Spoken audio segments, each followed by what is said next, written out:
नाथ नना कौन छाड़वा लोक तहियार दिन से बापा को ए संबंध भांगी देवाक बहुत कहले कहले बरटा बुढ़ा से पुणी दोबे हेला एबे से गाँव जमीदार बड़ लोक किंतु सती गोड़ आंगुठी की योग्य नुहे।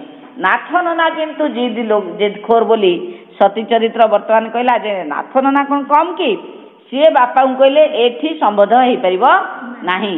एक रे बुढ़ा बर दुई रे से हूँ दोभई बर अर्थात आगुरु बाही तेणु से कहूँ सतीर आंगुठी की भी से योग्य नुहे। एपरी अनेक कथा बापा एमती एक जिदिया लोक ए संबंध भांगा राजी हेले नहीं।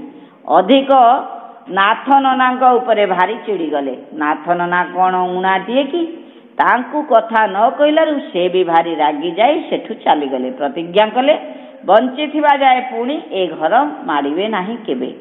बहु बिचारी आउ कौन करिवो दुहींक जिद देखी से तुनी होई रहिला किंतु सबु बेले खाली कांदिबाकू लागेला। एठी देख एबे आउ बापा बोऊ भितर जो कथा रहउची सीमित होई बापा नियम अनुसार रहउनी। से बोऊ आईन पास कले बापा आईन पास करदेबे बोऊ ताको कार्यकारी करिवो। बोऊ न चाहिए झियो आउ बाहा हो पार नहीं जो बोऊ हाँ कह से स्कूल कॉलेज मानकर भी देख आगे पेरेंट्स डे हेले आगे माँ का दस्तखत आगे दरकार पिलाए। सत कथा होची माँ होची प्रकृत सुख दुखर साथी जहाँ आगे दुख कहीहब सुख कहीहब जी तुम पाई प्रति मुहूर्त चिंता करुथिबो केमिति झीलटे भलरे रहिबो। पुओ हो कि झी हो पुओटी हो कि झीलटी हो ता पिला सबु बेले केमिति भल रहउथिबो ताहा से चिंता करिवो सबु दृष्टिकोण रु। किंतु बापा हेले टिके एकबाजिया लोक बापा होचंती घरर शासक मुख्य शासक से बापा डाक शुणिले तुम चटापट दौड़ जाउथिबो। किंतु बापा सब बेले चिंता करती जे किंतु सबु दृष्टिकोण रु टिके चिंता करंतिनी। प्रथमे से टिके अग्राधिकार दियंती धन को सब बेले चाहती मो झील केमती अधिक धन रे रहिबो मो पुओ केमती अधिक धनी हबो तापरे अन्यान्य सबु। तेबे तथाकथित समाज रे बापा माने टिके एई भलिया थिले जहा कि भविष्यत को एते भावरे गुरुत्व दउ नथिले अर्थात समाज रे सेई भली चाली थिला नियम। एमिति गोटाए अशांति मन दुख भितर बाघर मोर पाख हो आसिला मझिरे जमा आउ 2टा दिन बाकी आम अवस्था को चाही जहा आयोजन हवा कथा बापा प्राय सबू करथिले खाली लोक नथिले काम तुलेबाकू। बाघर कथा ठीक हेला दिनु बहुत बिछना छाड़ी टिके उठु नाही सहिते से आउ पुणी काम करिवो खाली नाथ ननांक बड़ बो बड़ माँ थिले बोली किछि असुविधा हेला नाही कामरे नइले बोधुए किछि होई न थांता। एठी से कहूची जे नाथ ननांक बोऊ आउ बापा कामेरे बहुत साहाय्य कले जदि से 2 जण न थांते ताले हुए तो काम किछि हेई पारी न थांता। बाघर होई गला जेमिति गोटाए बड़ स्वप्न देखि उठिला परी मते सबु जणा जाउथाए। से दिन सकाळ ठौ मु प्राय सोईथिली खाली राति सेते बेलकू 2 पहर हब हठात भारी गोलमाल आउ बाजाबाण शब्द रे चाँ किना निद भांगी गला।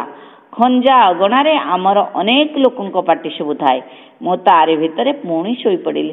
तापरे मते केते बेले उठेई बेदिकी नेले मोर से कथा भल रूपे मने नाई। पाहांतारु भल करी अंधार न छाड़ुनु बौद राइजर नुआ बोहू आसी सरग अगणारू बासी तराट फूल तक ओलाई नहीं उषार गोलापी छुंचिक ना बुलाई दे चलीगला चारिआडे। गछ डालरे किंतु पाहांती पवनर दिन सेतेबेलकू भांगी नथिला। बड़ माँ मते उठेई नहीं गाधोई आला। पाहांतारु भल करी अंधार न छाड़ुनु बौद राइजर नुआ बोहू आसी सरग अगणारू बासी तराट फूल तक ओलाई नहीं उषार गोलापी छुंचिकना बुले दे चलीगला देगला चारिआडे।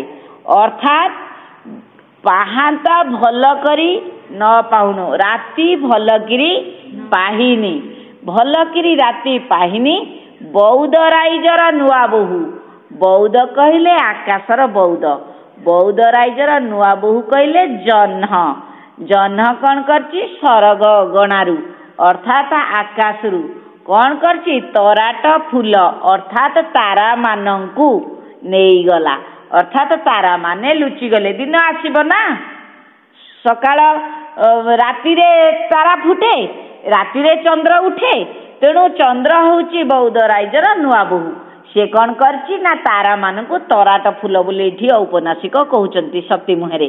ତେଣୁ ତାରା ଫୁଲ ତରାଟ ଫୁଲ ଭଳି ଠା ଠା ଠା ଠା ହେଇ ପଡ଼ିଥିଲେ, ତାକୁ ସବୁ ସେ ନେଇଗଲା। ଏବେ କ'ଣ ଆସିବ ନା ସକାଳ ଆସିବ। ଉଷାର ଗୋଲାପୀ ଛୁଞ୍ଚି କନା ବୁଲାଇ ଦେଇଗଲା ଚାରିଆଡ଼େ। ଛୁଞ୍ଚ କନା ମାନେ ଆମର ଯେମିତି ଘର ଲିପା ହୁଏ, ଅର୍ଥାତ୍ ଚାରିଆଡ଼େ ସକାଳର ସୂର୍ଯ୍ୟ ଉଦୟକାଳୀନ ପ୍ରଭାତକାଳୀନ ଉଦୟକାଳୀନ ସୂର୍ଯ୍ୟର ମାନେ ଶାନ୍ତ କାନ୍ତ କମନୀୟ ପରିବେଶରେ ଗାଁରେ କ'ଣ ହେଉଛି? ସୂର୍ଯ୍ୟଙ୍କର କିରଣ ପୋଛି ହେଇ ଯାଉଛି। ଏଟାକୁ ସେ ସୁନ୍ଦର ଭାବରେ ବର୍ଣ୍ଣନା କରିଛନ୍ତି। ଗଛ ଡାଳରେ କିନ୍ତୁ ପାହାନ୍ତି ପବନର ଦିନ ସେତେବେଳକୁ ଭାଙ୍ଗି ନଥିଲା। ବଡ଼ ମା ମୋତେ ଉଠେଇ ଦେଇ ଗାଧୋଇ ଆଣିଲା। ଅର୍ଥାତ୍ ପବନ ଜୋରସୋର ହେଇନି। ସକାଳୁ ସକାଳୁ କ'ଣ ଏତେ ପବନ ହୁଏ କି? ଧୀରେ ଧୀରେ ଧୀରେ ଧୀରେ ପବନ ହୁଏ। କିନ୍ତୁ ବଡ଼ ବୋଉ ଆସିକିରି ବଡ଼ ମା ଆସିକିରି ତାଙ୍କୁ ଉଠେଇ ଦେଇକିରି ଚାଲିଗଲା। ସାଇର ବଡ଼ ମା। ରାତିର ଘଟଣା ଯାକ ମୋତେ ଖାଲି ସପନ ପରି ଲାଗୁଥାଏ। ଯେଉଁ ବାଜା ବାଜିଛି, ବାଣ ଫୁଟିଛି, ବର ଆସିଛି, ରୋଷଣୀ ହେଇଛି, ଆକୁ ନିଦରୁ ଉଠେଇ ନେଇ ବାହାଘର କରିଦେଇଛନ୍ତି। ଇଏ ଟିକେ ଟିକେ ମନେ ଅଛି, ଆଉ ଟିକେ ଟିକେ ମନେ ପଡ଼ୁନି। ଇଏ ଭାବୁଛି ମୁଁ ସ୍ୱପ୍ନ ଦେଖିଥିବି କି କ'ଣ। ଏବେ ତ ବାହାଘର ହେଲେ ତମକୁ 8 ଦିନ 10 ଦିନ ଆଗରୁ ବାହା ହେବା ଝିଅକୁ 15 ଦିନ କି ମାସେ ଆଗରୁ ଆଉ ନିଦ ନାହିଁ। ସେ ମାର୍କେଟିଂ କରିବ, ସେ ଅଙ୍କ କରିବ, ଢଙ୍ଗ କରିବ, ମେହେନ୍ଦି କରିବ, ହଳଦୀ କରିବ, ଛାଡ଼ ସେଗୁଡ଼ା ସବୁ।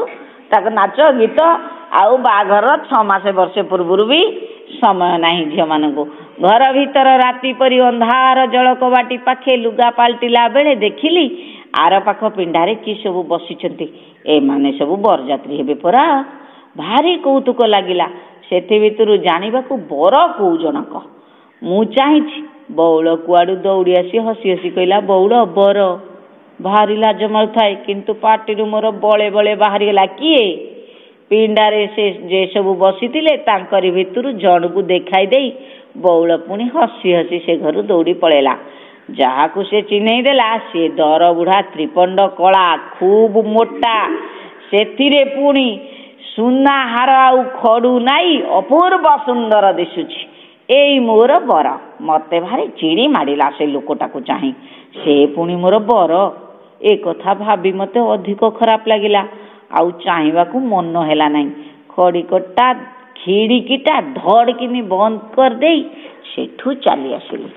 ଏବେ ସେ ଯେଉଁ ଲୋକଟାକୁ ତା ବଉଳ ଚିହ୍ନେଇ ଦେଲା ବର ବୋଲି, ସିଏ ହେଉଛି ଦର ବୁଢ଼ାଟିଏ, କଳା ଲୋକଟିଏ, ମୋଟା ଲୋକଟିଏ। ଆଉ ତାକୁ ଦେଖିଲା ପରେ ଇଏ କ'ଣ କରୁଛି? ପ୍ରବଳ ଭାବରେ ରାଗି ଯାଉଛି, ଚିଡ଼ି ଯାଉଛି। ରାଗିକି ଚିଡ଼ିକିରି ଧଡ଼କିନା କବାଟଟାକୁ ଦେଇ ଦେଇକିରି ଇଏ ଘର ଭିତରକୁ ପଳେଇ ଯାଇଛି।